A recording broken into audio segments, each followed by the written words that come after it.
So another DIY Halloween prop here using air cylinders. Pennywise in the chair, lunging forward at you.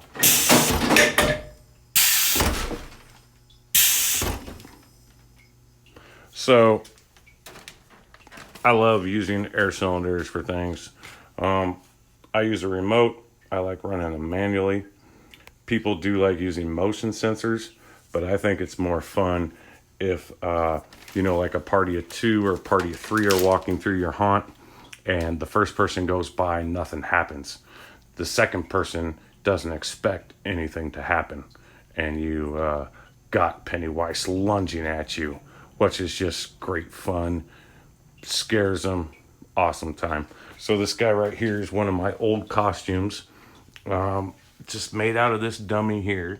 He was $70 at Spirit Halloween. Of course, I always do the day after Halloween, so I got him for $35. I actually bought two of them. Dressed him up in my old outfit. I like the fact that he actually has a plastic face there, plastic hands, and plastic feet. The rest of his body is, cloth and foam, but it makes it almost look at a distance like a real person. And at night, when you have strobe lights, fire and ice lights and stuff, fog machines going off inside your haunt, it's gonna look awesome. So I lined my whole garage with black plastic. I also have, scenes and, confetti or spray paint and stuff on it. I just put this up to kind of act for the video. So one thing, I love to use a wooden chair with this design. It allows me to use my staple gun and staple the cloth down here to hold the hands in place. I also have, I love using tie wire. It's just strong and it holds up all night. So there's tie wire around his wrist and also around his belly to hold him in place, and around his neck. You can't see it around his neck because I stapled the shirt up so that it wouldn't be exposed. The mask, the strap is tight around his head, but also taped to make sure that it lasts all night. And I'm not fixing stuff, during the haunt. We get a lot of people that come through. So this to say, well, I just noticed that the zip tie I had holding the piston to the chair broke. I don't use zip ties. I use tie wire, and for that reason, I just did this temporary. Didn't want to waste my wire.